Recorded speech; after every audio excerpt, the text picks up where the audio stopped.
हम लोग भगवत गीता के चौथे अध्याय के 90 श्लोक को देख रहे हैं। बहुत प्रसिद्ध श्लोक है, मेरे पीछे बोलिए।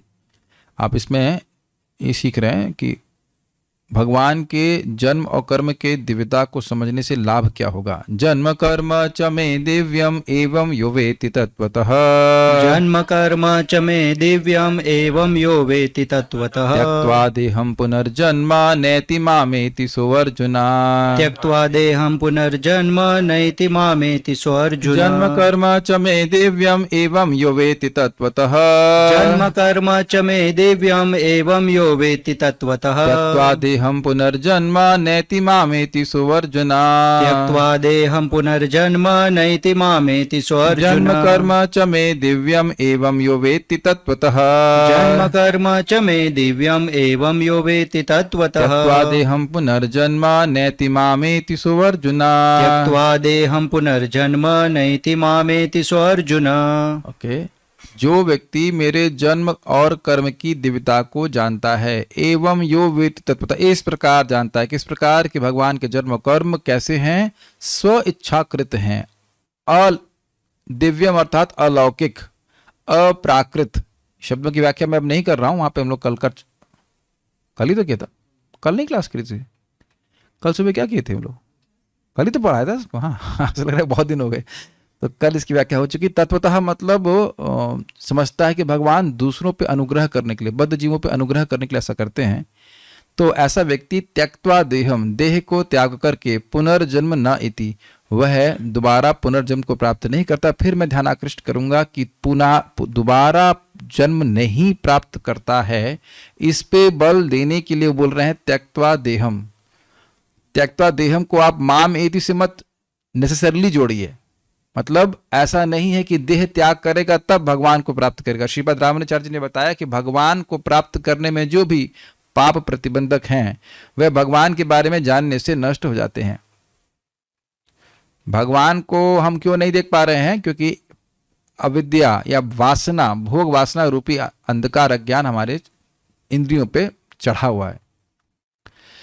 तो ऐसा व्यक्ति जो भगवान के जन्म कर्म को श्रवण करता है, तब श्रवण करके समझता है, ऐसा तो जानेगा नहीं, तो उस प्रोसेस के द्वारा उसकी अविद्या निवृत्त हो जाती है। वो हमने सुन चुके, देह अभिमान से, देह अभिमान त्यक्त्वा, देह को त्याग करके भगवान पुनर्जन्म, देह के अभिमान को त्यागता है। अगर देह का अभिमान त्याग दिया तो देह दोबारा नहीं मिलेगा। आपको पता होना चाहिए, सबको पता भी है कि देह तभी मिलेगा जब वासना हो। वासना का मतलब मैं इस देह के द्वारा कुछ भोग प्राप्त करूंगा। तो जब देह का अभिमान ही समाप्त हो गया तो देह की वासना नहीं समाप्त हो जाएगी, देह से संबंधित वासना। जब वासना ही नहीं रहेगी तो जन्म कैसे होगा?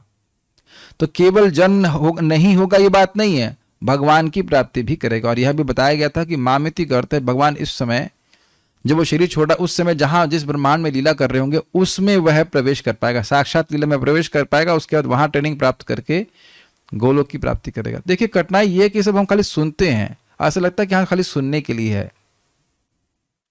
श्रील प्रभुपाद इसमें समझाते हैं कि होता क्या है। जब व्यक्ति इस प्रकार से भगवान के जन्म कर्म की दिव्यता को समझेगा और उससे प्राप्त होने वाले प्रभाव को समझेगा, तो इसी में रचा पचा रहेगा। बात तो ये है। और एग्जाम्पल दे रहे थे प्रभुपाद जी बड़ा सुंदर कि देखिए, जैसे लोहे की रॉड है, लोहे की रॉड को अग्नि में संपर्क में रखेंगे तो कुछ समय के बाद वो अग्नि ही रहेगी, अगर वह अग्नि के संपर्क में बनी रही, छूते ही जल जाता है। और आप लोग का अनुभव होगा कुकिंग करते समय कि कभी कभी वो जो भगोना का एज होता है वो हाथ में लग जाता है और एक हल्का सा जलन हाँ मार्क बन जाता है, क्योंकि वह अब वो दिखाई नहीं पड़ रहा होता है कि वो अग्नि है, लेकिन वह अग्नि के संपर्क में होने के कारण अग्नि के संसार ही कार्य करता है। तो भगवान के जन्म हो, कर्म हो, नाम हो, सब दिव्य है, अर्थात पारलौकिक है, अपराकृत है। और उसके संपर्क में जो भी जीव रहेगा वो स्पिरिचुअलाइज होता चला जाएगा। अंत तो गत्वा वह देह के अभिमान को पूरी तरह त्याग करके भगवान के पास चला जाएगा। ये सीधी सीधी बात है, कुछ कठिन तो है ही नहीं। तब ये भी देख सकते हैं कि ये आत्म साक्षात्कार का प्रोसेस है, स्पष्ट, हाईएस्ट, इजीएस्ट। कोई तपस्या नहीं करनी है, कहीं किसी गुफा में जाकर के आपको भूखा नहीं मरना है। प्रसाद पाकर के आइए, भगवान के बारे में सुनिए। ये बात है, प्रैक्टिकल है। अविश्वसनीय लगता है लेकिन इतना ही इजी है भगवान की प्राप्ति करना। माम एति सोऽर्जुन, इसीलिए तो ये गुह्य शास्त्र है, इसीलिए तो ये भक्तों को बताया जा रहा है, और क्योंकि भक्ति स्वीकार कर पाएंगे। आज हम लोग गीता भूषण टीका को पढ़ते हैं। गीता भूषण टीका, बहुत प्रयास करने और हजारों साधन करने के बाद भी जो मोक्ष दुर्लभ है वह मेरे जन्म और चरित्र के श्रवण के द्वारा मेरे एकांती पथ अनुवर्ती भक्तों को प्राप्त हो जाता है, इसलिए भी मैं प्रकट सुलभ होता हूं। इस आशय से भगवान इस श्लोक को कह रहे हैं। ये तो आपने सुना ही था, परित्राणाय साधूनाम विनाशाय च दुष्कृताम। तो अब यहां एक और कारण बता रहे हैं कि भगवान क्यों प्रकट होते हैं, और यही कारण श्रीमती कुंती देवी ने बोला था, श्रवण स्मरणार्हाणि केचना करके श्लोक है कि भगवान अपने जन्म कर्म के जो भक्ति श्रवण कीर्तन के प्रोसेस है और पूजन का प्रोसेस, उसको शुरू करने के लिए, उसका प्रवर्तन करने के लिए प्रकट होते हैं। अविद्या काम कर्म भी लोकेस्मिन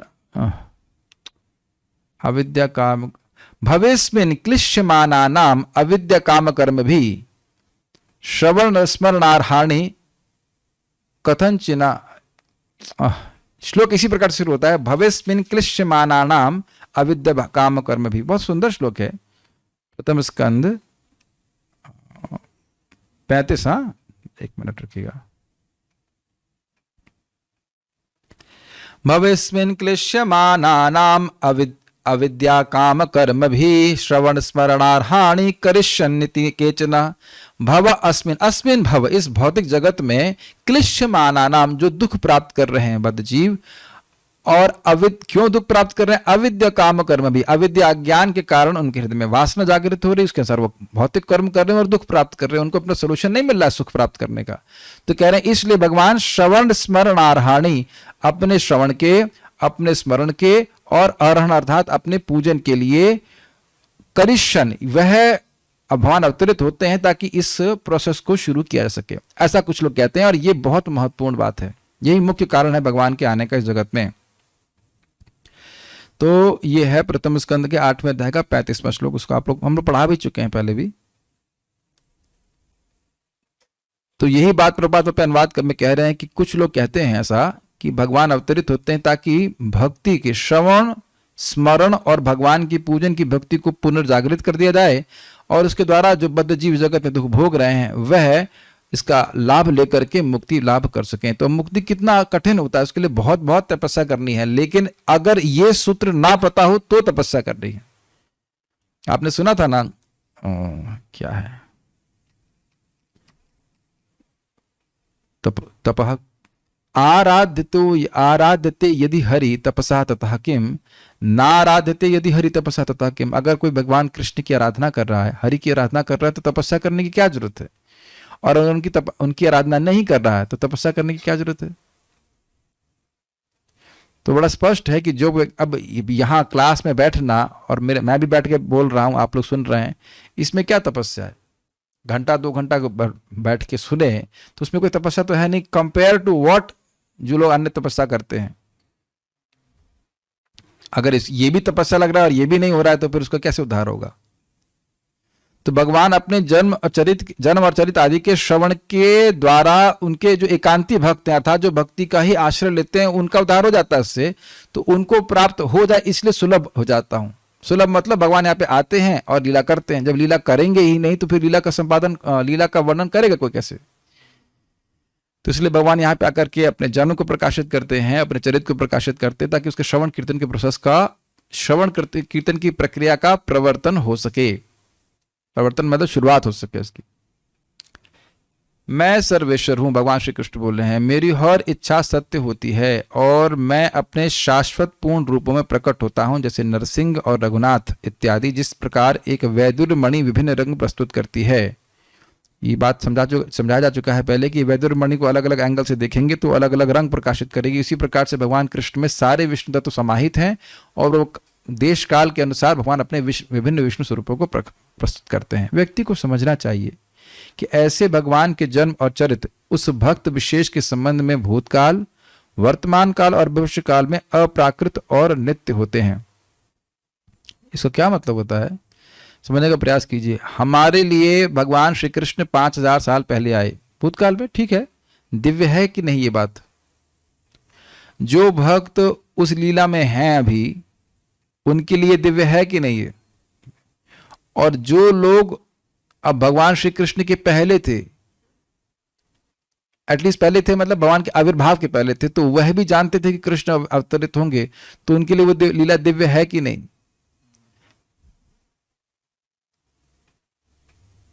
मान लो हम कहें कि वो, मान के लो क्या 500 साल पहले श्रीमद चैतन्य महाप्रभु आए, तो उससे पहले जो भक्त थे जो जानते थे कि महाप्रभु आएंगे, उनके लिए महाप्रभु की लीला दिव्य है। जो महाप्रभु के संग लीला कर रहे हैं उनके लिए दिव्य है। और हमारे लिए अगर रिलेटिव समय में कहें तो 5 साल बीत चुके हैं, तो क्या हमारे लिए महाप्रभु की लीला दिव्य नहीं है? हमारे लिए दिव्य है का मतलब है क्या उसको हम दिव्य के रूप में नहीं स्वीकार करते? ये अर्थ है। भक्त है तो स्वीकार करेगा। अगर पूछा जाए कि श्रीमद चैतन्य महाप्रभु की लीला अभी कहीं चल रही है, तो भक्त कहेगा हाँ चल रही है, किसी और ब्रह्मांड में चल रही है और वह भी दिव्य है। तो यानी एक भक्त का सहज विश्वास होता है कि भगवान श्री कृष्ण की लीलाएं दिव्य होती हैं। ये बात है सीधी। साथ ही उसका दृढ़ विश्वास होना चाहिए कि मेरे जन्म और कर्म दिव्य हैं, जैसा इन वाक्यों से प्रदर्शित होता है। यानी उस व्यक्ति की आस्तिक की बुद्धि होनी चाहिए। शास्त्र में इसका वर्णन है।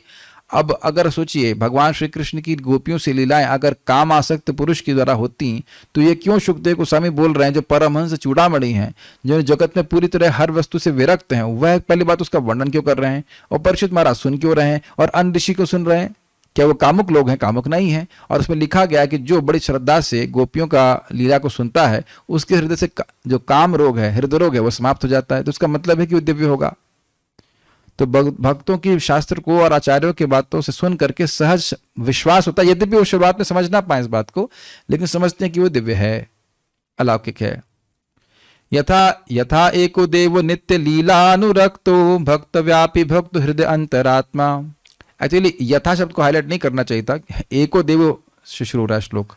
यथा मतलब जिस प्रकार। वे अचिंत्य भगवान अपनी शाश्वत लीलाओं में अनुरक्त हैं, भक्त व्यापी हैं, वह भक्तों के हृदय के अंतरात्मा है। पुरुष बोधिनी उपनिषद, इसको पहले भी व्याख्या हो चुकी है। उसे भौतिक युक्ति से निरपेक्ष हो जाना चाहिए। भौतिक लॉजिक से भगवान की लीला नहीं चलती। जैसे आम आम बोलने से आम आ जाता है क्या? नहीं। लेकिन राम राम बोलना मतलब राम। ये समझ में आया? भौतिक युक्ति ये है कि अब आम और आम के फल में अंतर होता है, लेकिन ये युक्ति भगवान के ऊपर इसलिए नहीं लागू होगी क्योंकि ये युक्ति भौतिक वस्तुओं पर लागू होती है। लेकिन भगवान का नाम, रूप, गुण आदि सब दिव्य हैं और वो एब्सोल्यूट लेवल पे, इंग्लिश में कहा जाएगा, हिंदी में क्या कहेंगे, संपूर्ण कह सकते हैं, ठीक, परम सत्य, मतलब द्वैतता से परे, अद्वैत है। इसीलिए भगवान को अद्वैत कहा गया था। अद्वैत अच्युतम अनादिम अनंत रूपम। तो भगवान के जितने भी रूप हैं भगवान से अभिन्न है। तो भगवान का नाम भी एक भगवान का एक रूप है। नाम के रूप में भगवान को विस्तारित करते हैं कि नहीं? तो अब जो भौतिक युक्ति लगा रहा है वह भौतिक वस्तुओं के गुणों का आरोपण भगवान पे करेगा। ये कठिनाई है। लेकिन भगवान के रूप दिव्य है और जब व्यक्ति स्वयं दिव्य अवस्था पे होगा तब इस बात को समझेगा। भाव स्तर पे व्यक्ति अनुभव कर पाता है कि भगवान का नाम भगवान से भिन्न है। लेकिन भक्त लोग अनुभूति न होने के बाद भी इसको आस्तिक बुद्धि, शास्त्र में विश्वास के द्वारा स्वीकार करते हैं। ये बात बोल रहे हैं और इस प्रकार से वे दिव्य होते चले जाते हैं। हे अर्जुन, ऐसा व्यक्ति अपने वर्तमान शरीर को त्याग कर दोबारा भौतिक शरीर धारण नहीं करता है, अपितु मुझे ही प्राप्त करता है। जिनके कर्म अत्यंत मनोज्ञ हैं और उस भक्त से संबंधित होते हैं और जो उस स्वरूप को प्रकट करते हैं जिनकी उपासना उस भक्त ने की थी। अब उन्होंने और व्याख्या करी किस शब्द की? माम एति, मुझको प्राप्त करता। तो आप कैसे हैं उसकी व्याख्या कर रहे हैं। मानो पूछे कि आप कह रहे हो आपको प्राप्त करता, तो आप में क्या विशेषता है? तो एक कि उनके कर्म अत्यंत मनोज्ञ हैं भगवान श्री कृष्ण के। अब देखिए समझना यह होगा कि भक्त लोग मोक्ष प्राप्त करने के लिए भगवान के जन्म कर्म नहीं श्रवण कर रहा है, वह भगवान को प्राप्त करने के लिए कर रहे हैं। ध्यान दीजिएगा इस बात को। भगवान को प्राप्त करने के लिए भगवान का श्रवण कीर्तन कर रहे हैं, भगवान का प्रेम प्राप्त करने के लिए। प्रेम प्राप्त हो गया तो भगवान की प्राप्ति होगी। मोक्ष को लक्ष्य करके भजन नहीं कर रहे हैं। मोक्ष एक अनुसंगिक फल के रूप में प्राप्त हो जाता है। जैसे आप लोग यहाँ खाली पंखे की हवा खाने के लिए नहीं आए हैं, लेकिन क्लास में बैठे हैं तो पंखे की हवा तो लगी रही है। ऐसा तो नहीं कहा जा सकता कि पंखा नहीं चलाया जाएगा, पंखे की हवा लगेगी, लेकिन आप पंखा की हवा खाने के लिए नहीं आए। और कभी कभी हो सकता है जो बहुत गर्मी लग रही है बाहर व्यक्ति को, तो हो सकता है पंखे की हवा खाने के लिए आए, अनुषंगिक रूप से वो भक्ति कर रहा है। अच्छा, गीता भी सुन लिया कुछ हमने, ये हो सकता है, लेकिन हाँ, भक्त लोग यहाँ इस प्रकार से नहीं आ रहे हैं। Is it not? पंखा आपके घर में भी है ठीक है कि नहीं, पंखे की हवा खाने नहीं आ रहे हैं। तो आप समझ में आ रहा होगा कि ये जो जन्म नहीं लेने की जो फल है वो बाह्य लोगों के लिए, मुख्य फल है माम एति, कृष्ण के पास पहुंचना। समझ रहे हैं ना बात को? यानी कि भाई भगवान के पास, भगवान का प्रेम होगा तो भगवान के पास नहीं पहुंचेंगे? बिल्कुल पहुंच जाएंगे। तो वो अब भगवान का प्रेम होगा तो भगवान के कर्म और मनोज्ञ मतलब मन को सुख देने वाले, मनोहारी लगेंगे।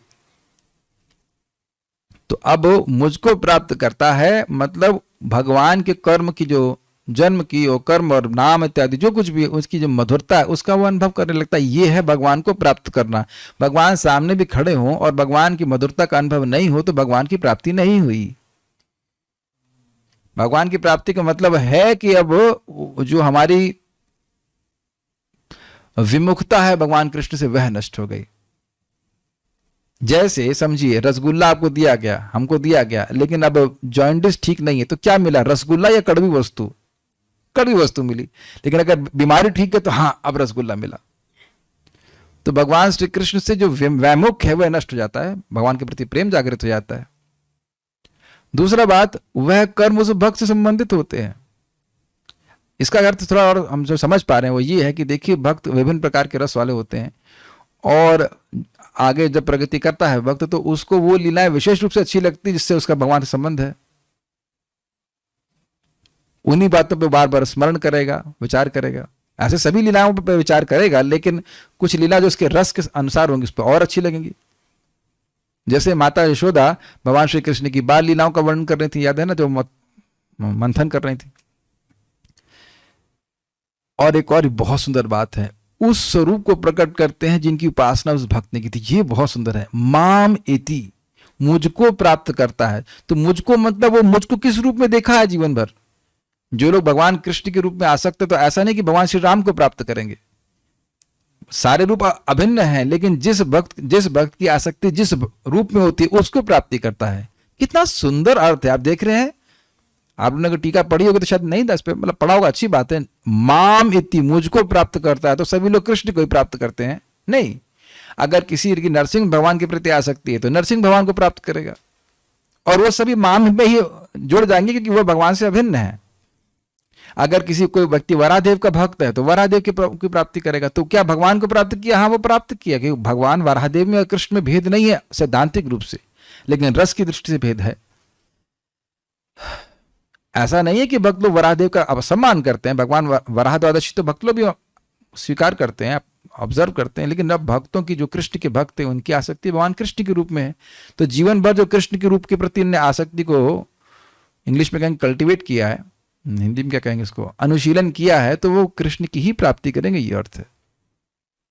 तो भक्त विशेष के अनुसार व्यक्ति उस रूप विशेष को भगवान प्रकट करते हैं। किस रूप में वो मुझे देखना चाहता तो उस रूप को प्रकट करते हैं। और सारे रूप अद्वैत हैं, एक दूसरे से अभिन्न हैं, लेकिन जिस रूप को भगवान का भक्त वो विशेष देखना चाहता है उसको प्रकट करते हैं। ये भी इंटरेस्टिंग है।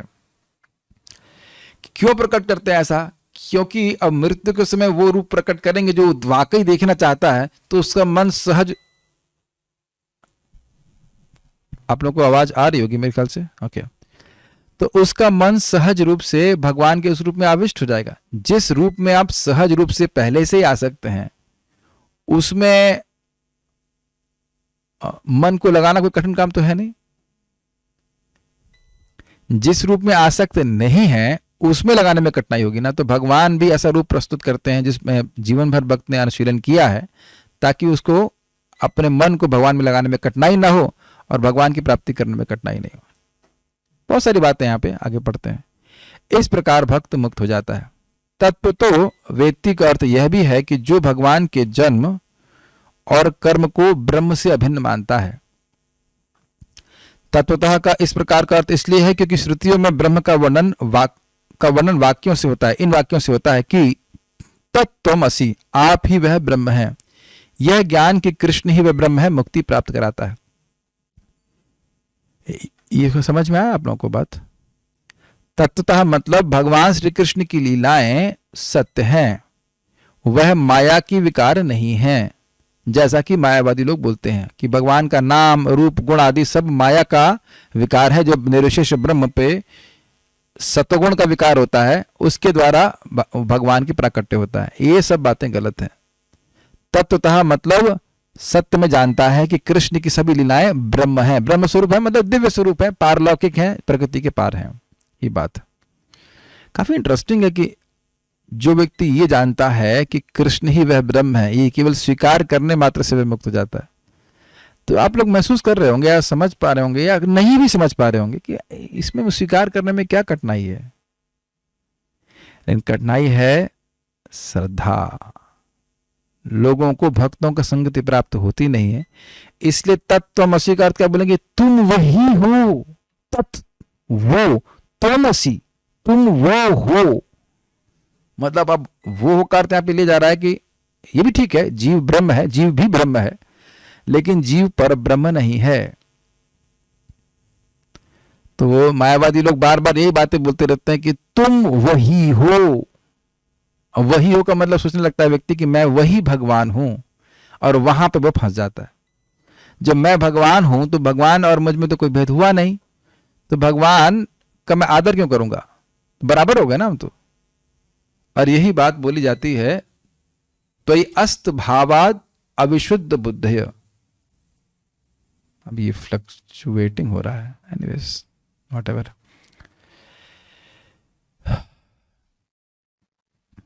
त्वयि अस्त भावाद अविशुद्ध ये निर्विंदाक्ष विमुक्त मानिनः त्वयि अस्त भावाद अविशुद्ध बुद्धयो आरूह्य कृच्छे न परम पदम ततः पतंति नादृत युष्मत् पदांग्रह। जो व्यक्ति अपने को बहुत मुक्त मान रहा है, मुक्त है नहीं, विशेष मुक्त मान रहा है, ये निर्विंदाक्ष विमुक्त मानिनः त्वयि अस्त भावाद अविशुद्ध बुद्ध है, लेकिन उनकी बुद्धि अविशुद्ध है, अविशुद्ध है। विशुद्ध मतलब विशेष रूप से शुद्ध, और अविशुद्ध मतलब विशेष रूप से अशुद्ध।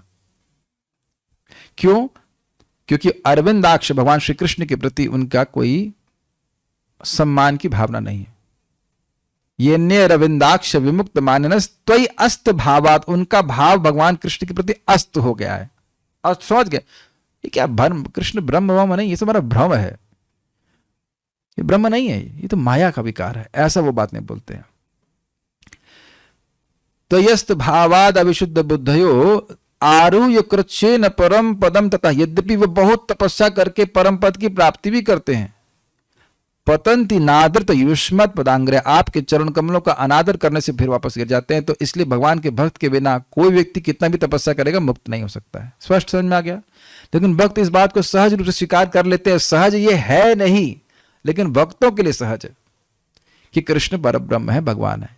जैसे कि आप सुन चुके हैं ना, अर्जुन ने नारद असित देवल व्यास ऋषि से सुन करके स्वीकार कर लिया था पहले कि कृष्ण परब्रह्म है। तो ये भक्त के हृदय की उच्च अवस्था को दिखाता है, और वो अवस्था है सहज श्रद्धा। शास्त्रों में, भक्ति प्रवर्तक शास्त्रों में सहज श्रद्धा, और ये बहुत सारे पुण्य के फलीभूत होने का लक्षण है। सब लोग मेरी हिंदी समझ रहे हैं ना? खूब पुण्य फलीभूत हो जाता है तो व्यक्ति को गीता भागवत में श्रद्धा होती है। आप सब लोग ऐसे हैं, मुक्ति के परफेक्ट कैंडिडेट। भले स्वीकार नहीं करें, लेकिन जब मुक्त हो जाएंगे तो अरे तो सही बोल रहे थे, ये तो सही बोल रहे थे, गीता पढ़ने से मुक्त हो जाता है। आप लोग को पता है, याद है, पढ़ा है कि गीता पढ़ने की शुरुआत कर रहा व्यक्ति, उसने ये स्वीकार कर लिया कि कृष्ण भगवान है, तो उसी दिन से वो मुक्त है। यही बात यहाँ पे बोली जा रही है कि कृष्ण भगवान के रूप में स्वीकार करता है तो मुक्ति प्राप्त करता है। यदि भगवान को जानने से मुक्ति नहीं होती तो यह निम्नलिखित वाक्य गलत सिद्ध हो जाएगा। तम एवं विदित्वा अति मृत्युम एति नान्यः पंथा विद्यते न्याय। तम एवं विदित्वा, उन भगवान को ही जानकर, अति मृत्युम एति, वह अति मृत्यु यानी मृत्यु को पार कर जाता है। एति मतलब प्राप्त करता है।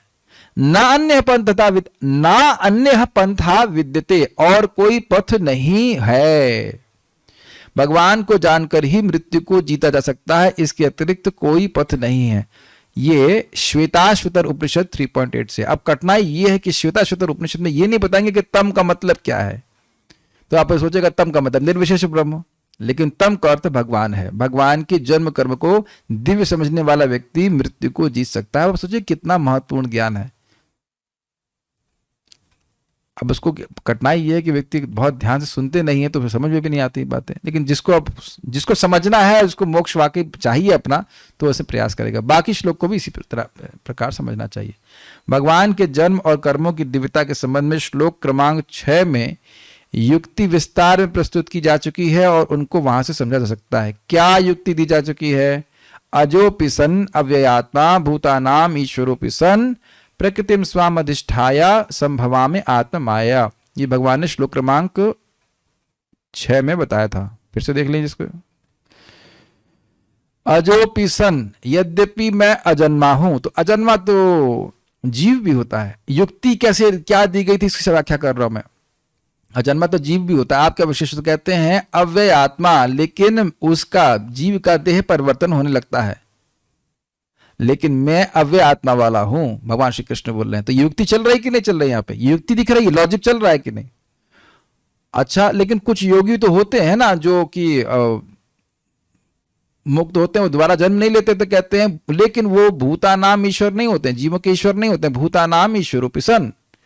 तो ये दिखा रहा है कि भगवान कर्म की पारतंत्रता से रहित हैं। तो इस प्रकार से युक्ति दी जा रही है, लॉजिक दी जा रहा है, शास्त्र के आधार पर दिया जा रहा है। और अब हम ये कैसे माने कि आपका स्वरूप आपके देह से अभिन्न है? तो कहते हैं प्रकृति में स्वाम अधिष्ठाया, प्रकृति अर्थात अपने स्वरूप, अपने स्वभाव को स्वीकार करके संभवामी, मैं प्रकट होता हूं। कैसे? आत्म माया, अपनी शक्ति से, अपनी कृपा से, अपने ज्ञान से। तो यहां लॉजिकली एकदम बताया जा रहा है कि क्यों भगवान किस प्रकार से दिव्य है। तो वापस इस प्रभुपाद जी के तात्पर्य में आते हैं। 6ठे श्लोक में भगवान के दिव्य धाम से उनके अवतरण की व्याख्या हो चुकी है, इसको भी कोट किया था। जो मनुष्य भगवान के आविर्भाव के सत्य को समझ लेता है वह इस भव बंधन से मुक्त हो जाता है और इस शरीर को छोड़ते ही वह तुरंत भगवान के धाम को लौट जाता है। अब इस पर विचार कीजिए।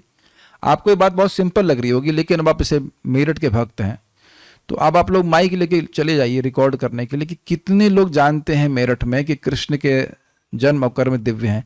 कुछ लोगों को तो मतलब ही नहीं, कुछ नहीं, बहुत से लोगों को तो मतलब ही नहीं। भरतपुर में आपने कभी एक सर्वे कीजिए कि कितने लोगों को, पहली बात तो कितने लोगों को मतलब है जानने से कि कृष्ण ऐसे आते हैं नहीं आते हैं। तो वही कोई बिरला व्यक्ति मिलेगा आपको, कोई बिरला व्यक्ति मिलेगा, नहीं तो बाकी सब लोग आपको टाटा कर देंगे। समझे? बिरला टाटा, हमको डिस्टर्ब मत करो, हम सही हैं, हम सुखी हैं इत्यादि।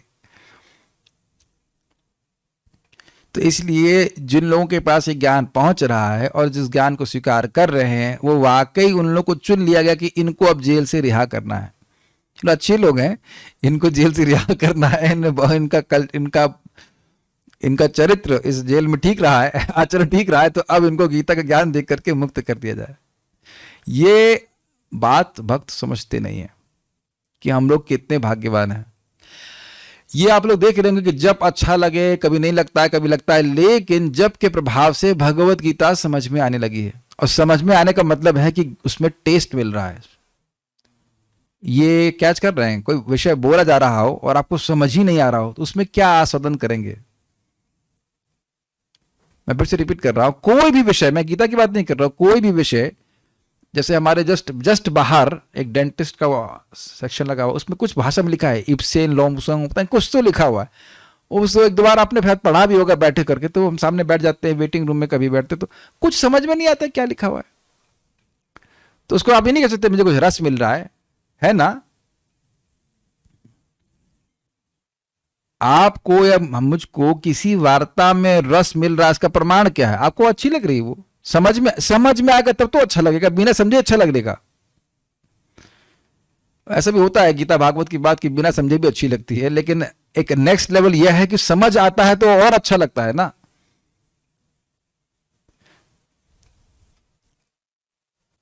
तो मैं खाली ये बोलना चाह रहा हूं कि हरे कृष्ण मंत्र जब का बड़ा प्रभाव प्रकट दिख रहा है कि व्यक्ति को गीता भागवत समझ में आ रही है, और गीता भागवत समझ में आ रही है, स्वीकृत हो रही है, स्वीकार कर रहे हैं हम लोग, सहज स्वीकार कर रहे हैं कर रहे हैं कि नहीं? यस। तो जो व्यक्ति समझकार कर रहा है वह तुरंत भगवान के धाम को लौट जाता है। तो कहेंगे तुरंत, अभी तो हम गए नहीं। अरे तभी तुरंत ही आप भाग जाते तो फिर भगवान का प्रचार कौन करता? भगवान सेवा कराना चाहते हैं। काश हम लोग इस बात पे फोकस करें। मैं अभी इस भावना से मुक्त नहीं हुआ हूं कि किसी अरेंजमेंट के द्वारा मैं इस जगत से सुखी हो जाऊंगा, इस जगत में सुखी हो जाऊंगा। ये मैं अनर्थ अभी देख रहा हूं। और अब आप लोग स्वीकार करें या ना करें, कहीं ना कहीं ये हृदय में बना हुआ है कि कुछ ना कुछ व्यवस्था करके हमारी प्रॉब्लम पूरी तरह से सही हो जाएंगी। लेकिन प्रॉब्लम क्या है इस जगत में है, यही बड़ी प्रॉब्लम है। वो कभी सुधरने वाली नहीं है, अगर सही होने वाली नहीं। कुछ ना कुछ एक समस्या लगी ही रहेगी। और हमेशा माया बोलेगी बस तुम इसको सॉल्व कर लो, उसके बाद कोई प्रॉब्लम नहीं है अभी तक। उसके बाद फिर नई प्रॉब्लम देगी। जब तक हम लोग भगवान के पास नहीं पहुंच जाएंगे तब तक माया चैन से नहीं बैठने देगी। उसके बाद वहां भगवान चैन से नहीं बैठने देंगे। क्यों? वो तो भगवान की लीला में कहीं चैन मिलता है क्या, बताइए? वो एक अलग चीज है, लेकिन वो दिव्य सुख है। ये भक्त लोग बड़ा अच्छा बोलते हैं, इन Krishna consciousness in bhakti bliss is guaranteed but peace is not guaranteed. आनंद तो पक्का मिलेगा लेकिन शांति नहीं मिलेगी, है ना? माता यशोदा के शांति से बैठी रहती हैं कृष्ण, कहीं अग्नि ना खा ले, कहीं चीटा ना खा ले, कहीं ये ना कर ले ना वो कर ले, लेकिन अब उसमें अत्यंत सुख है। गोपियां के शांति से बैठी हुई हैं, कोई शांति से बैठा नहीं लेकिन आनंद में है। ये बात है सोचने वाली। वहां जाकर सोचना क्या ओम शांति शांति, कोई गोलोक में ओम शांति शांति कुछ नहीं कर रहा है, कृष्ण कृष्ण बोल रहे हैं। लेकिन वो एक अलग बात है, वो तो अच्छी बात है। भव बंधन से जीव की ऐसी मुक्ति सरल नहीं है। निर्विशेषवादी तथा योगी जन पर्याप्त कष्ट तथा अनेक अनेक जन्मों के बाद ही मुक्ति प्राप्त कर पाते हैं। इतने पर भी उन्हें जो मुक्ति भगवान की निराकार ब्रह्म ज्योति में तादात्म्य प्राप्त करने के रूप में मिलती है वह आंशिक होती है और इस भौतिक संसार में लौट आने का भय बना रहता है। इसी की व्याख्या मैं भी कर रहा था। आरोह्य कृच्छेन परम पदम ततः पतंति नादृत युष्मत् पदांग्रया। देखिए विचार कीजिएगा, इसमें विचार किया गया है। चक्रवर्ती पाद ने टीका में बताया है कि देखिए श्लोक की व्याख्या करते हुए, दशम स्कंद का श्लोक है ये, कि दो प्रकार के ज्ञानी हैं। एक ज्ञानी कैसा है जो भगवान का अनादर नहीं करता है, और दूसरा ज्ञानी क्या है, भगवान का अनादर करता है। तो जो व्यक्ति ज्ञानी भगवान का अनादर नहीं करता है वो मुक्त हो जाता है, वो वापस नहीं आता है। लेकिन जो ज्ञानी भगवान के रूप आदि को माया का विकार कहता है, उनका अपमान करता है, उसके वापस आना पड़ता है, क्योंकि भगवान के प्रति अपराध किया है उसने। ये बात है। किंतु भगवान के शरीर की दिव्य प्रकृति तथा उनके कार्यकलापों को समझने मात्र से भक्त इस शरीर का अंत होने पर भगवत धाम को प्राप्त करता है और उसे इस संसार में लौट आने का भय नहीं रह जाता। क्या कभी हमारे हृदय में ये बात आई है कि ये देह त्यागना है? नॉट इन द सेंस कि अगर ये भावना हो कि हमें देह त्यागना है, जैसे आप किराए के मकान में रह रहे हो वैसे,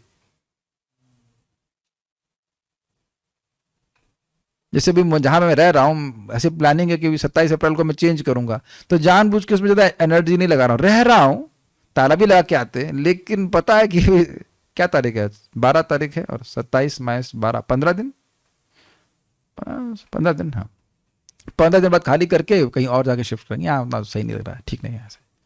तो स्वाभाविक रूप से आप नहीं रह सकते कि नहीं रह रहे हैं, ऐसा लग रहा है कि हाँ बड़ा पसंद आ रहा है, बहुत अच्छा लग रहा है, ये है प्लान का, ताला मार के आ रहे हैं, लेकिन ना, ज्यादा मैं सजा भी नहीं रहा उसको, मैं ज्यादा उसको सजा भी नहीं रहा हूं कि बहुत बस काम भर का हो जाता है, यार ये ठीक नहीं है, अच्छा नहीं है, वहां दूसरी जगह जाके रहेंगे कुछ, वहां ठीक रहेगा। क्या आप लोग समझ रहे? महाराज बड़ा अच्छा बताते हैं कि जैसे आप परम पूज्य गौर कृष्ण महाराज इस बात को समझा रहे थे कि देखिए अब फर्स्ट क्लास के एसी कंपार्टमेंट में ट्रेन के, लेकिन आपको पता है कि स्टेशन आने वाला है, तो कितना भी अच्छा हो वो तुरंत छोड़कर निकलता है व्यक्ति। हम मृत्यु से भय की बात नहीं कर रहे हैं, ये हमको एक बार भी क्लिक नहीं होता है, माया क्लिक नहीं होने देती कि ये स्थान अशाश्वत है। कोई लड़का किसी लड़की से शादी करता है, कभी सोचेगा कि कल नहीं रहेगी, ऐसा हो सकता है? किसी के मन में आता है ये क्या? और क्या किसी के पति या पत्नी की मृत्यु नहीं होती है? नहीं दिखाई पड़ता ना, अरे तो बहुत समय रहेंगे, रहेगी, या और हमारा जॉब बहुत समय रहेगा, या और भी, या फिर हमारा देह ही रहेगा, और देह भी उसी तरह रहेगा जैसे हम सोच रहे हैं, हमारी प्लानिंग के अनुसार ही चलेगा सब कुछ, है ना? ये हम लोग कंट्रोलर है ना, नहीं? काश हम लोग इस जगत को एक फॉरेन व्यक्ति की तरह देख सकते, फॉरेनर, फॉरेन लैंड की तरह देख सकते, जहाँ के हम है नहीं, और हमें वापस भगवान के पास आना है। अब जब आप भगवान के पास वापस जाने का प्रयास करते हैं, तब समझ में आता है कि हम कितना आसक्त हैं इस जगत से, इस देह से। Is nice. तो अब देखिए पॉइंट क्या है। पॉइंट ये है कि जब कोई व्यक्ति समझेगा कि जन्म और कर्म की दिव्यता को समझकर भगवान के पास जाऊंगा, तो उसमें लगेगा ना, इस जगत के भौतिक कर्मों को जानने में क्यों लगेगा? अगर वाकई इसने स्वीकार किया है कि भगवान श्री कृष्ण के जन्म कर्म दिव्य हैं, तो भौतिक जगत के व्यापार के बारे में क्यों चर्चा करेगा, क्यों पढ़ेगा, क्यों सुनेगा? सीधी बात है। तो आपका पॉइंट इज दिस, प्रभुपाद इसको समझाते हैं, ये नहीं बस जान लिया हाँ भगवान ठीक है, भगवान के जन्म कर्म दिव्य हैं, और सोच रहा है किसी और के जन्म कर्म के बारे में। आप बताइए, जानने का मतलब उसी में मनन करेगा। और आप देख ही रहे ना कि कितना विस्तार है, अभी तो आपने देखा ही कुछ नहीं है, अभी देखिएगा भागवतम में जाएंगे तो कितना कितना विस्तार है, कितनी कितनी बातें उसमें है समझने के लिए। उसके लिए जीवन देना चाहिए। हम लोग नहीं कर रहे, मैं नहीं कर रहा, दूसरों को नहीं बोल रहा, मैं नहीं पढ़ रहा हूं, उसमें रच नहीं पा रहा हूं, पच नहीं रहा हूं, दुनिया के लोगों की बातें कर रहे हैं, चर्चा कर रहे हैं, सुन रहे हैं। This is bad, this is suicidal. तो कोई बात नहीं, दोबारा जन्म ले लेंगे, ऐसा करके माया हमको क्या कहते हैं, फंसाती है, क्या दिक्कत है, दोबारा जन्म ले लेंगे, एज इफ कि वो अब स्वागत करेंगे अगले जन्म में। ब्रह्म संहिता में 5.33 यह बताया गया कि भगवान के अनेक रूप तथा अवतार हैं। अद्वैतम अच्युतम अनादिम अनंत रूपम। यद्यपि भगवान के अनेक दिव्य रूप हैं, किंतु फिर भी वे अद्वय भगवान हैं। अद्वय समझ गए, एक रूप दूसरे भगवान रूप से भिन्न नहीं है। इस तथ्य को विश्वास पूर्वक समझना चाहिए। यद्यपि यह संसारी विद्वानों तथा ज्ञान योगियों के लिए अगम्य है। क्यों अगम्य है? क्योंकि वे भगवान की बात पे विश्वास नहीं करते। वो सोचते हैं ऐसा कैसे हो सकता है कि एक ही व्यक्ति अपने आप को इस तरह से विस्तार कर ले, अनंत रूप में विस्तार कर ले, ऐसा सामर्थ्य कैसे हो सकता है? तुम्हारा सामर्थ्य नहीं, इसका मतलब है कि भगवान का भी सामर्थ्य नहीं है। ये तो गलत बात है। जैसा कि वेदों पुरुष बोधनी उपनिषद में कहा गया है, एको देवो नित्य लीलानुरक्तो भक्त व्यापी हृदय अंतरात्मा। एक भगवान अपने निष्काम भक्तों के साथ अनेक अनेक दिव्य रूपों में सदैव संबंधित हैं। समझ में आ रहा है आपको बात? एक भगवान है, वो एक ही भगवान है, लेकिन भक्त का अलग अलग प्रकार के भक्त होते हैं और अलग अलग रस में स्थित होते हैं, और इस कारण से भगवान को अलग विशिष्ट रूपों में देखना चाहते हैं। हनुमान जी भगवान श्री राम को देखना चाहते हैं, अर्जुन भगवान श्री कृष्ण को देखना चाहते हैं, राधा रानी भगवान श्री कृष्ण को वासुदेव रूप में नहीं देखना चाहती हैं, राजकुमार के रूप में नहीं देखना चाहती हैं, वो गोप वेश में देखना चाहती हैं। तो हर भक्त का एक अलग अलग रस है, उसके अनुसार वो देखना चाहता है। तो वही भगवान अपने आप को विभिन्न रूपों में विस्तारित करते हैं, ये बात है। इस वेद वचन की स्वयं भगवान ने गीता के श्लोक में पुष्टि करी है। कैसे पुष्टि करी है?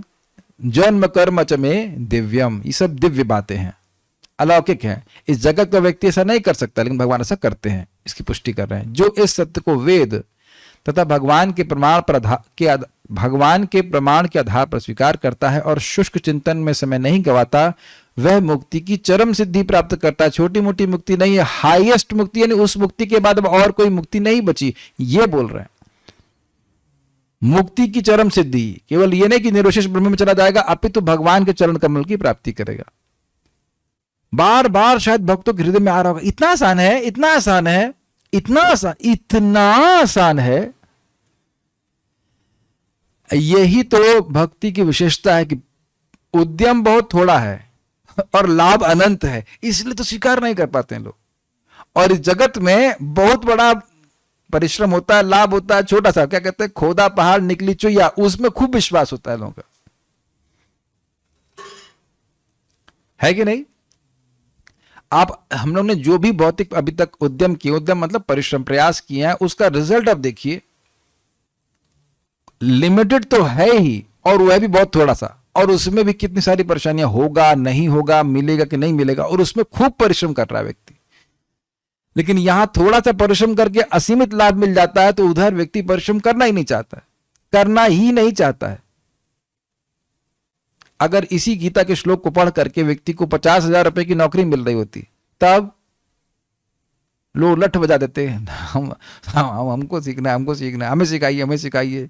प्रभु जी आप बस क्या खाएंगे आप बताइए, हम खिलाएंगे, लेकिन आप समझाइए समझाइए समझाइए समझाइए, ऐसे करते कि नहीं? ये हमारी अश्रद्धा का लक्षण है। लेकिन कह रहे हम नेगेटिव नहीं बोलना चाहते हैं, भक्तों की सहज श्रद्धा है। आप लोग आकर सुनते हैं, क्या प्रमाण है सहज श्रद्धा का? कि पैसे नहीं मिलेंगे फिर भी सुन रहे हैं, इससे कोई पैसे वैसे नहीं मिलने वाले हैं, लेकिन सहज विश्वास है कि हमारा से भगवान का हमारा कल्याण होगा, इसलिए आप तो सुनते हो। मैं नेगेटिव फालतू में नहीं बोलना चाहता हूं, लेकिन श्रद्धा का लक्षण है कि उसे करेगा, वो सीखेगा। अरे भाई अपने से नहीं हो रहा है तो कम से कम भक्तों के संग में आकर पढ़ो। इतना तो व्यक्ति को सोचना चाहिए ना कि भैया हम लोग 6 घंटे तो नहीं पढ़ना है, पढ़ना तो 6-7 घंटे चाहिए पढ़ना, सब वास्तविक बात तो ये है। लेकिन चलो इतना नहीं कर रहे हैं, 1 घंटा क्लास में आएंगे तो आना है, वो नियम बना कि नहीं हमें सीखना है, हमें सीखना है भगवान के बारे में, बातें क्या बोली जानी, सीखना है। इस सत्य को श्रद्धा पूर्वक स्वीकार करने से मनुष्य निश्चित रूप से मुक्ति लाभ कर सकता है, करेगा। कि सत्य को कि भगवान श्री कृष्ण के सारे जन्म कर्म दिव्य हैं। इस प्रसंग में वैदिक वाक्य तत्वमसि लागू होता है। जो कोई भगवान कृष्ण को परब्रह्म करके जानता है या उनसे वह कहता है कि आप वही परब्रह्म श्री भगवान हैं, वह निश्चित रूप से अविलंब मुक्त हो जाता है। फल स्वरूप उसे भगवान की दिव्य संगति की प्राप्ति निश्चित हो जाती है। आप लोगों को मैं इस संबंध में एक घटना बता रहा हूं, पहले भी बता चुका हूं, सहारनपुर की बता है। सहारनपुर में बस पार्टी लेके गए थे तो एक माता जी आ गई, प्रष्टु माता जी, मोटा चश्मा लगा करके, पता नहीं 10 नंबर तक का चश्मा, पता नहीं था। अब पूछी यही बात, ब्रह्म कौन है? हमने कहा कृष्ण ब्रह्म है। तुम लोग यहाँ के लोगों को भ्रमित कर रहे हो, तुम लोग सब गलत गलत बात बोल रहे हो, ऐसे करके तो फ्रस्ट्रेशन निकालने के। हमने क्यों भाई क्या गलत बात बोल रहे हैं? भगवान तो गीता में लिखा गया पर ब्रह्म भगवान श्री कृष्ण है। नहीं, पर ब्रह्म कुछ और है, उसके परात पर ब्रह्म ये है, उसके आप समझ के वो माता जी मुक्त नहीं होंगी, गीता भी नहीं लेके गई और वो मुक्त नहीं होंगे। एकदम स्पष्ट दिखता है कि उसकी कोई श्रद्धा नहीं थी भगवान श्री कृष्ण में। उनकी ये भाव थी, भ्रमित कुमारी थी कि वो उनकी यही भावना थी कि अंदर शिव बाबा बैठे हुए हैं कृष्ण के, वो बोल रहे हैं हमको भगवान कृष्ण की शरण में नहीं जाना है, बल्कि वो निर्विशेष ब्रह्म उसकी शरण में जाना है, ऐसा करके कंसेप्ट है। तो ये कैसे जागृत हुआ, ये अज्ञान कैसे निर्माण हुआ उनका? श्रवण करके ऐसे बुद्धि कम, उसमें और अज्ञान डाल दिया। और प्रमाण क्या है? मूर्ख, मतलब फ्रस्ट लग रही थी, फ्रस्ट समझते हैं, फ्रस्ट टू, दुनिया से दुखी। भ्रमित व्यक्ति दुखी ही होगा, भ्रमित व्यक्ति परेशान ही होता है, उसे पता नहीं चलता कि कहाँ जाना है कहाँ नहीं जाना है।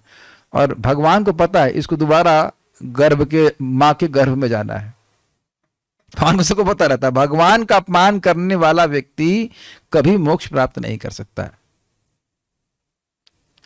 आप भक्त लोग बुद्धिमान हो एकदम, आपको आश्चर्य नहीं होता कि गीता में एकदम स्पष्ट लिखा है, तब भी ये भ्रमित कुमारी क्यों इतना भ्रमित है बेचारी?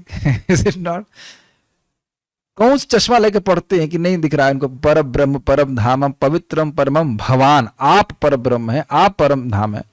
इतनी बात तो समझने के लिए कोई ऐसा नहीं है भेद होगा कि स्त्री की बुद्धि कम है कि पुरुष की बुद्धि कम है या ज्यादा है, इससे कोई झगड़े की बात है। जिसको समझ में आ गया उसकी बहुत अच्छी बुद्धि है कि कृष्ण भगवान है, कृष्ण उसके त्राता है। इतनी बात उनको समझ में नहीं आती, इसीलिए भक्त विलक्षण है। अब ये प्रश्न आ जाएगा कि हमें समझ में क्यों आ रही है, ये भी एक्सप्लेन आप नहीं कर सकते, जादुई तरीका है। भक्तों की संगत में आते तो यही बात सही लगती है और यही बात सही भी है, यही बात सही भी है, चाहे इसको लोग लाइक करें या दुनिया का कोई भी व्यक्ति लाइक ना करे, लेकिन बात यही सही है। जो बात सही है वह लोगों की लाइक की अपेक्षा नहीं करती। जो सूर्य है सूर्य है, वेदर यू लाइक इट और यू डोंट लाइक इट। नहीं, सारे लोग वोट पास करके भी नहीं बोल सकते कि सूर्य कैंडल है। अग्रीड? इस तरह से भक्तों का सहज विश्वास होता है कि दुनिया के जितने भी कबूतर हैं, जितने भी कुछ भी गुमराह मतामत रखें, लेकिन भगवान कृष्ण ही भगवान हैं, ये बात। तो ऐसा व्यक्ति स्वीकार करेगा तो भगवान के पास चला जाएगा। क्यों चला जाएगा? अरे तो भगवान बोल रहे हैं ना, आपको क्या दिक्कत है? हम नहीं बोल सकते, भगवान बोल रहे हैं। भगवान इस बात को, इस एक्सेप्टेंस को एम्पावर कर रहे हैं, अगर ऐसे कहा जाए। इस स्वीकार करने की भावना को भगवान ने स्वीकृति दी है कि ऐसा व्यक्ति जो स्वीकार करेगा कि कृष्ण भगवान है, वो मेरे पास आ जाएगा। बस सीधी बात। आपको क्या दिक्कत है? आप चैलेंज कर सकते हो, कैसा नहीं हो सकता? चैलेंज करेगा कि व्यक्ति इसके लाभ को उठाएगा, लाभ उठाएगा। चैलेंज करने से क्या होगा? चैलेंज करने से भी बात तो ये है ही इस प्रकार से, और जो लोग स्वीकार करेंगे चले जाएंगे। आप सब डिवोटी हैं, मैं ऑब्वियसली इस बातों को उन लोगों को बोल रहा हूं जो लोग भक्त नहीं है, क्योंकि प्रवचन हर प्रकार का लोग सुनता है। ठीक है, एक इंटरेस्टिंग बात है ना कि भगवान के रूप दिव्य हैं, इसीलिए भगवान विग्रह के द्वारा भी अपनी सेवा स्वीकार कर सकते हैं। इसलिए वे भगवान का स्वरूप हुआ कि नहीं, भगवान का स्वरूप दिव्य है, इसलिए भगवान अपनी फोटो में भी विद्यमान है और वहां पे भी भगवान हमारे भोग को स्वीकार करते हैं। अब मेरी फोटो से मैं स्वीकार नहीं कर सकता, नहीं कर सकता ना, होता तो मैं सबके घर में खा के आ जाता, लेकिन ऐसा होता नहीं है। मैं अपनी फोटो से खाना नहीं खा सकता हूं, लेकिन भगवान अपनी फोटो से खाना खा लेते हैं। तो ये कुछ भगवान की दिव्यता हुई कि नहीं? अब कैसे होता हमको नहीं समझ में आ रहा, लेकिन भगवान को समझ में आ रहा, खा लेते हैं आराम से, और उस प्रसाद को ग्रहण करके भक्त दिव्य हो जाता है। प्रभुपाद बहुत सुंदर बात कह रहे थे, as you serve Krishna you will understand Krishna. क्या स्टेटमेंट है! जैसे जैसे आप कृष्ण की सेवा करते जाएंगे वैसे वैसे कृष्ण को आप समझते चले जाएंगे। अभी नहीं समझ में आ रहा है, लेकिन अब छोटा बच्चे की तरह व्यक्ति, हाँ पापा बोल रहे हैं, गीता बोल रही है, प्रभुपाद जी बोल रहे हैं, गुरु महाराज बोल रहे हैं, भगवान स्वीकार कर लेते हैं, भोग लगाता है, करते करते देख जैसे इसकी इंद्रियां शुद्ध हो जाएंगी, समझ में आ जाएगा। केवल ये इंद्रियों की अशुद्धि इस कारण समझ नहीं पा रहे हैं, ये व्यक्ति को समझना चाहिए।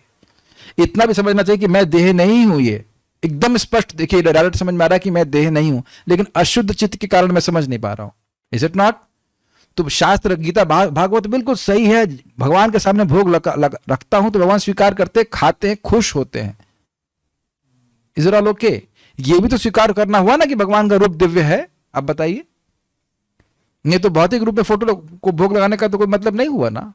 यस, आप, हाँ, दूसरे शब्दों में ऐसा श्रद्धालु भगवत भक्त सिद्धि प्राप्त करता है। आप सभी लोगों को, और इंटरेस्टिंगली मुझको भी सिद्धि प्राप्त होगी। हाँ, अपनी बात कर रहे हो, अपनी बात नहीं कर रहे। प्रोसेस ऐसा बनाया है कि अब भगवान की जिसकी श्रद्धा भगवान पे टिक गई उसकी मुक्ति पक्का है। इसकी पुष्टि निम्नलिखित वेद वचन से होती है। इसकी व्याख्या हम लोग पढ़ चुके हैं। तमेव विदित्वा आति मृत्युमिति नान्यः पंथा विद्यते न्याय। श्री भगवान को जान लेने से ही मनुष्य जन्म तथा मृत्यु से मुक्ति की पूर्ण अवस्था प्राप्त कर सकता है। इस सिद्धि को प्राप्त करने का कोई अन्य विकल्प नहीं है। मतलब ये बात हम छूट गई थी, भगवान को जानने से प्राप्त करता है और भगवान को नहीं जानने से प्राप्त नहीं कर सकता, ये अर्थ है उसका। जब तक भगवान को नहीं जानेगा तब तक भगवान को वो इस जन्म मृत्यु के चक्र से मुक्त नहीं हो पाएगा। इसका कोई विकल्प नहीं का अर्थ यही है कि जो श्री कृष्ण को श्री भगवान के रूप में नहीं मानता वह अवश्य ही तमोगुण में है। तमोगुणी है। क्यों तमोगुण में? अंधकार में है। जो सूर्य को सूर्य ना माने तो अंधकार में नहीं है। जो सूर्य को ना जानता, विचार कीजिए, जो कहे कि तुम सूर्य जानते हो सूर्य क्या है, तो आप कहेंगे हाँ जानते, मतलब उसने सूर्य का दर्शन किया है। अब जो सूर्य को देखा ही नहीं, उसका मतलब क्या हुआ? वो अंधकार में है। Got it? फिर से समझने का प्रयास कीजिए। जो व्यक्ति कृष्ण को भगवान के रूप में स्वीकार नहीं करता है उसने कृष्ण का दर्शन स्वीकार नहीं किया है, तो टोटल अंधकार में है कि नहीं। इसलिए किसी व्यक्ति को अपना काउंसलर बनाने के बजाय, कि जगत में लोग बहुत तरह के काउंसलर होते हैं, एक तो ऑफिशियल काउंसलर होता है, स्पिरिचुअल काउंसलर, और बाकी जो मटेरियल काउंसलर घूमते रहते हैं काउंसलर, उनको पूछो कि कोई अंधकार में तो नहीं है। इस बल्ब की महत्व यही है कि हमको प्रकाश दे रहा है। इस बल्ब का महत्व यह नहीं कि हमको अंधकार दे रहा है।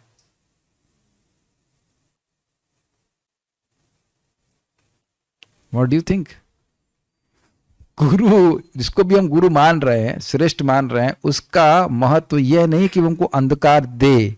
और दो आप ये भी धारणा नहीं कर पा रहे कि अंधकार दिया कैसे जा सकता है। दिया तो प्रकाश जा सकता है, लेकिन ऐसे कह सकते हैं कि जो सहज प्रकाश प्राप्त होना था उसको ब्लॉक करने वाला व्यक्ति हो जाए।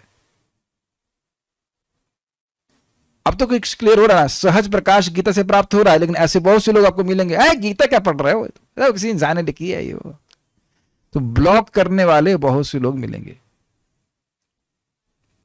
बहुत अच्छी बात है ना, मौका मिल रहा है तो हम पढ़ लेते हैं, सुन लेते हैं। इस प्रकार का लॉल, इस प्रकार का लोभ मनुष्य को होना चाहिए। जिसको होगा वो क्यों नहीं भगवान के पास जाएगा? विचार कीजिए, कितना इंटरेस्टिंग लाइन है ना। जो श्री कृष्ण को श्री भगवान के रूप में नहीं जानता वह अवश्य ही तमोगुणी है। अब इसमें दो विभाजन हो सकते हैं, एक आसुरिक तमोगुणी हो गया और एक हो गया कि बालिश नहीं जानता है, लेकिन वो अगर बताया जाएगा तो स्वीकार कर लेगा। हम लोग सब ऐसे ही थे। लेकिन आप एक, पता नहीं कितने लोगों को पता था कि कृष्ण भगवान है, नहीं पता था। तो हम लोग तमोगुण में जरूर थे, लेकिन आसुरिक प्रवृत्ति के नहीं थे। तो ऐसे बहुत से लोग हैं, उनको कृष्ण भावना के बारे में बताया जाएगा तो स्वीकार कर लेंगे। तो ऐसा नहीं कि अब तमोगुणी जो मान करके छोड़ देना है, अंधकार में नहीं रहने देना। लेकिन कितना इंटरेस्टिंग है, अवश्य ही तमोगुण में है। और मधुपात्र को केवल बाहर से चाट कर या भगवत गीता की विद्वत्तापूर्ण संसारी विवेचना करके मोक्ष प्राप्त नहीं कर सकते। समझ में आया? ये दीजिए, दीजिए। हाँ, ये interesting is Honey bottle itself, very good. कढ़ाई, हाँ दीजिए, फटाफट जल्दी दीजिए। अरे एक तुम दो चक्कर में कोई मत दो, ठीक है। सो ये अच्छा प्रॉप है। ये हनी की ही बोतल है, दिख रहा है आप लोग को हनी, जैसे सुंदर, दिस इज हनी। लेकिन इसमें अभी हनी नहीं है, इसमें तो चरणामृत है। लेकिन अब ये हनी की बोतल को एकदम अच्छे से बंद कर दिया जाए।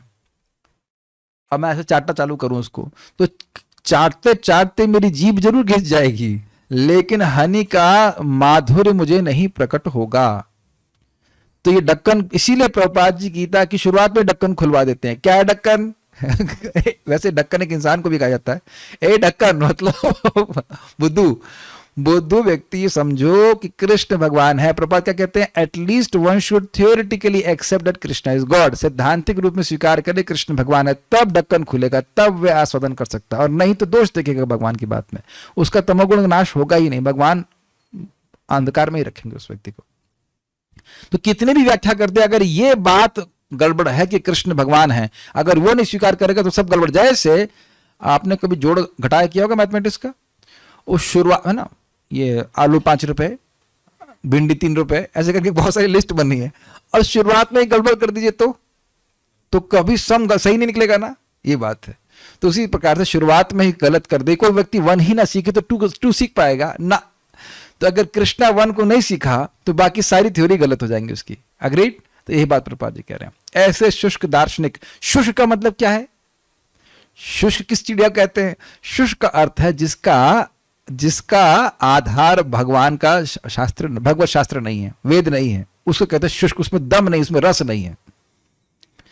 ऐसे शुष्क दार्शनिक भौतिक जगत में महत्वपूर्ण भूमिका निभाने वाले हो सकते हैं, किंतु वे मुक्ति के अधिकारी नहीं होते। What an amazing statement. इस जगत में वो बहुत बड़े हीरो दिख सकते हैं, जैसे कि जेल में, हाँ ये तो रोटी बांटने के इंचार्ज हैं। अच्छा, बड़े सम्मानीय व्यक्ति हैं, रोटी बांटने के इंचार्ज। ये जेल में कंबल बांटते हैं, कंबल के सारे कैदियों कंबल देते हैं। अच्छा, सही बात है, सम्मानीय है। लेकिन अब ये कहे कि ये क्या, कुछ नहीं करते, इनको बस अब ये चाबी मिल गई है जेल से बाहर जाने की। Got it? बात बहुत सिंपल लग रही है, लेकिन इस जगत में भक्त लोग एकदम सिंपल दिखते ना, सिंपल है, तो एक रूम में रहते हैं बेचारे, ज्यादा पैसे वैसे कुछ नहीं इनके पास, और ये देखो ये कितना धनाढ्य व्यक्ति है। हाँ, ऐसा आप सोच सकते हैं, लेकिन उसका दोबारा जन्म होगा। और भक्त जो सिंपल जीवन जी रहा है, अपना भक्ति कर रहा है, उसका दोबारा जन्म नहीं होगा। उसको वैकुंठ का शरीर प्राप्त होगा, जो ब्रह्मा जी के शरीर से भी अधिक शक्तिशाली है। काश मेरी दृष्टि या मेरी स्मृति में बात बनी रहे कि ये जो भगवान की भक्ति है मुझे वैकुंठ की प्राप्ति कराएगी, और वैसा शरीर जो ब्रह्मा जी से भी श्रेष्ठ है, ब्रह्मा जी के शरीर से भी। ब्रह्मा जी से बड़ा तो कोई हीरो यहाँ पे जगत में नहीं है। हम लोग कभी, अगर आप लोग जो भागवत पढ़े हैं हमारे साथ दूसरे स्कंद को, वो समझ पा रहे हैं कैसे ब्रह्मांड बहुत छोटा सा है, उसके बाद जो लेयर्स हैं वो बहुत बड़ी मात्रा में है। तो इतने छोटे से अखरोट तो एकदम छोटे से बीज रूप में ब्रह्मा जी रह रहे हैं, उसके अंदर कहीं हम पिस रहे हैं। और वैकुंठ में का पार्षद बन गया तो किसी भी ब्रह्मांड में जाने की योग्यता है, कहीं वैकुंठ में जाने की योग्यता है। क्या हमको विश्वास है? और सही बात, अगर अपने आप को कुर देंगे तो शायद हमको विश्वास नहीं इस बात पे। इसीलिए विश्वास बढ़ाने के लिए बार बार श्रवण कीर्तन करना पड़ेगा, नहीं तो कभी व्यक्ति कोई नहीं कहेगा this is too much price to pay. 16 rounds and 4 regulator principles. ये देखिए, आप ऐसा लगता होगा कि मैं जब बोल रहा हूं तो दूसरों को बोल रहा हूं। मैं दूसरों को नहीं बोलता, मैं अपने ही पे बोल रहा हूं कि बहुत कम प्राइस है ये। एक्चुअली फ्री में ही बोल दिया जाए, फ्री में जाने के लिए बोल रहे हैं। और देखिए कितनी जगह पे चिंता व्यक्ति करता है, इसका योग है, हमारे परिवार में हमारी बहन को ये ध्यान देना है, हमको भाई को ये देखना है, ये करना है, वो करना है। हम, जबकि हमारा कोई भी नहीं है इस वक्त इस जगत में, है कि नहीं? और हमें भगवान के पास जाना, बस वहां पहुंच गए तो सारी प्रॉब्लम सॉल्व हो जाएगी। लेकिन उधर की तरफ बिल्कुल ध्यान नहीं रखता व्यक्ति। आप देख रहे हैं कि हम लोग सुन रहे हैं और सुनने में, यद्यपि हमारी बुद्धि अलग चले लेकिन फिर भी सुनना चाहिए कि हमारी बुद्धि इसी प्रोग्रामिंग में है कि इस जगत में हम कैसे सुखी हो जाएं। ये अपने स्वीकार कर रहे हैं ना बात कि हम लोग कितना काफी सुनते हैं लेकिन फिर भी वही प्रोग्रामिंग होती है, कुछ तरह एडजस्ट करके इसी जगत में भी शांति से दुर्गा जी के संग, माया के संग समझौता करके यहीं रह जाओ, या ऐसा करें यहां भी रह जाए और वहां भी चले जाए मतलब यहां का भी कुछ मिलता रहे और वहां भी हम चले जाए, ये भी भावना बनी रहती है।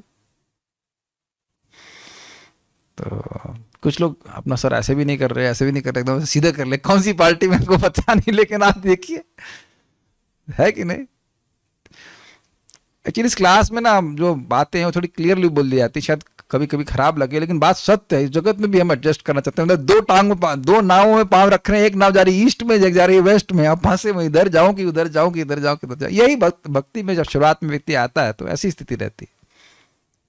मेरी भी इसी प्रकार की, कभी ईस्ट में कभी वेस्ट में, कभी ईस्ट में कभी वेस्ट में, ऐसे करके धीरे धीरे समझ आएगा नहीं भाई माया बहुत पीटेगी, यहाँ नहीं जाना है। धीरे धीरे समझ में आता है, it will take some time. ऐसे अभिमानी संसारी विद्वानों को भगवत भक्त की अहेतु की कृपा की प्रतीक्षा करनी पड़ती है। अतः मनुष्य को चाहिए कि श्रद्धा तथा ज्ञान के साथ कृष्ण भावनामृत का अनुशीलन करे और सिद्धि प्राप्त करने का यही उपाय। बहुत सुंदर बात बोल रहे हैं प्रभुपाद, कह रहे हैं कि ये जो तथाकथित ज्ञानी है उनको मुक्ति मिलेगी ही नहीं जब तक भगवान का भक्त उन पे अहेतु की कृपा करके उन्हें समझाए नहीं। कुछ आप ग्रहण कर में वो पढ़े ही रहेंगे, पढ़े नहीं है कुछ और पढ़े रहेंगे। गीता भागवत वैष्णव के आचरण, वैष्णव के चरणों में बैठ करके नहीं पढ़ेंगे, अपनी वो पोह में लगेंगे। जैसे मैंने आपको बताया था कि व्यक्ति प्रभुपाद जी के ग्रंथों में गलती ढूंढने का प्रयास कर रहे थे, ये उनकी बहुत बड़ी गलती थी। यहां वाद विवाद करने से कुछ भी नहीं होगा। मान लीजिए मैंने सबको हरा भी दिया, फिर भी मेरे को पराभव ही प्राप्त होगा, मुझे हार ही प्राप्त होगी अगर मुझे दोबारा जन्म लेना पड़ा। अग्रीड? तो फायदा क्या हुआ? और सीधी सीधी बात स्वीकार कर ले, कृष्ण भगवान है, मैं उनका नित्यदास हूं, मुझे सेवा करनी है, बस। सही बताऊं तो अब जो लोग भी घर में रह रहे हैं, किसी ना किसी तरह से कोई कॉम्प्रोमाइज करना ही नहीं चाहिए। हमको क्लास सुनना है, मैं इसलिए नहीं बोला कि मेरी क्लास में आओ, आप अपने विचार करो ना कि अगर हम ये क्लास ना करें तो शायद हम गीता पढ़ेंगे ही नहीं है, मैं भी नहीं और आप भी नहीं शायद, और अगर पढ़ेंगे भी तो कुछ समझ में नहीं आएगा, या एटलीस्ट उतना नहीं समझ में आएगा जितना कि हम लोग चर्चा करते हैं आपस में डिस्कशन करके। Is it not? और इसको समझने से क्या होगा? उपलब्धि देख लीजिए, बिना किसी मेहनत के भगवान का प्रसाद खा के, नाम जप करके, भगवान के बारे में ठीक ठीक समझ करके आप भगवान की प्राप्ति कर लेंगे, और वहां पे जाने के बाद दोबारा कभी जगत में आना नहीं पड़ेगा। तो वो लाभ नहीं देख रहा व्यक्ति। बहुत इंटरेस्टिंग है ये बात। यहाँ पे और भी है कि एक शुद्ध भक्त की कृपा चाहिए, मतलब भक्तों को कृपा करनी चाहिए। अब जो सुनना ही ना चाहता उसका तो कुछ नहीं कर सकते, लेकिन जो सुनना चाहता है उसको बताना चाहिए भगवान के बारे में। लास्ट बहुत इंटरेस्टिंग बात जब प्रभुपाद ने कही, श्रद्धा तथा ज्ञान के साथ कृष्ण भावनामृत का अनुशीलन करे। श्रद्धा किसके ऊपर? प्रभुपाद जी हैं, पूर्ववर्ती आचार्य हैं, उन्होंने सही बात बोली है। ये श्रद्धा, सहज श्रद्धा, और उसके बाद समझने का प्रयास करें कि वो क्या बोल रहे हैं। Is it okay? क्या बोल रहे हैं? I usually wonder why people don't have श्रद्धा कि कृष्ण भगवान है। अच्छा प्रश्न है, क्यों नहीं भगवान के ऊपर श्रद्धा होती है? तो भगवान ने स्वयं बताया, नमाम दुष्कृतनो मूढ़ा प्रपद्यन्ते नराधमा। जो व्यक्ति पापी होते हैं उनकी भगवान पे और भक्ति प्रवर्तक शास्त्रों पे श्रद्धा नहीं होती। तो इसलिए जो व्यक्ति की श्रद्धा हो रही है, इसका क्या मतलब हुआ? उसके पाप नष्ट हो चुके हैं। इसीलिए जो लोग इस प्रकार की श्रद्धा नहीं रखते हैं उनके लिए आवश्यक किसी तरह से उनको हरे कृष्ण मंत्र जप कराई, चाहे उनकी अश्रद्धा भी क्यों ना हो। मन को शांत करने के लिए, मन ठंडा करेगा, आपका मन प्रसन्न हो जाएगा, ऐसे करके कुछ कैसे भी करके उनको जप कराइए, प्रसाद खिलाइए, तो धीरे धीरे करके उनकी श्रद्धा आने लग जाएगी। प्रसाद बहुत बड़ा वेपन है, बहुत बड़ा वेपन है। गोलोक में भगवान कृष्ण रूप में रहते हैं, फिर जिस भक्त को नरसिंह देव प्रिय हैं वो गोलोक में कृष्ण का नरसिंह देव का रूप देखेगा। देखिए, जो लोग नरसिंह देव के प्रति आसक्त हैं वह भगवान श्री नरसिंह देव के वैकुंठ में जाएगा। वैकुंठ में बहुत सारे अनंत वैकुंठ हैं, और उसमें एक विशेष प्रकार की विष्णु मूर्ति अधिष्ठाता देवता है। देवता मतलब वहां के प्रिसाइडिंग डेटी इंग्लिश में कहते हैं। तो वहां पर जाकर रहेगा। वो गोलोक क्यों जाएगा? गोलोक में वही जाएगा जो भगवान श्री कृष्ण की गोलोक विहारी रूप के प्रति आकर्षित है। So there are no more questions. टीका क्या नहीं है क्वेश्चन? क्या है? टीका में शुरू में आया है, भगवान कहते हैं मेरी इच्छा सत्य होती है। प्लीज समझाइए। देखिए, भगवान की इच्छा सत्य होती है मतलब जो, हाँ बहुत अच्छी बात है, भगवान की इच्छा सत्य, वो है सत्य संकल्प। जो उन्होंने संकल्प ले लिया वो पूरा ही होगा। तो भगवान ने क्या संकल्प लिया है कि जो भगवान के जन्म और कर्म की दिव्यता को जानता है वह मुक्त होगा। ये अर्थ है। और भी बहुत सारे अर्थ हो चुके हैं। भगवान अपने संकल्प से ही प्रकट होते हैं, हम अपने संकल्प से प्रकट नहीं होते।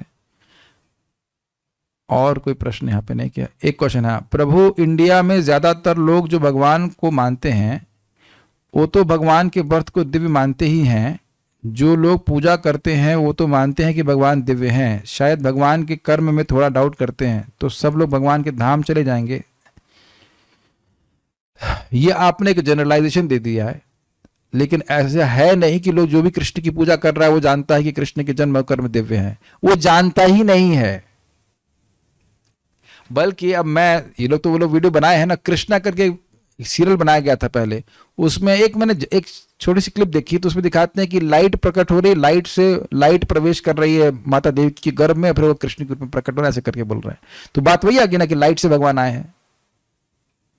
तो आपका इस प्रकार का ये दावा, ये कोई खास मुझे नहीं स्वीकार नहीं है, क्योंकि ऐसा नहीं है कि लोग कृष्ण को भगवान के रूप में जानते हैं। कोई हैंड रेस करेगा कि आपने जब प्रभुपाद ग्रंथ पढ़े नहीं थे तब आप जानते थे कि कृष्ण के जन्म कैसे होते हैं, माता वसुदेव से देवकी के हृदय में आई, किसको पता है? किसी को नहीं पता है। गुजरात में तो काफी लोग कृष्ण की पूजा करते होंगे, आप लोग भी कुछ कुछ तो करते होंगे, लेकिन ये तो बिल्कुल नहीं पता था ना। तो इस प्रकार से कोई जानता हो ऐसा बहुत रेयर है, वो तो ग्रंथ पढ़ेगा तब समझ पाएगा। Okay, so will stop here. एक और प्रश्न, अरे भाई जल्दी करना चाहिए ना प्रश्न।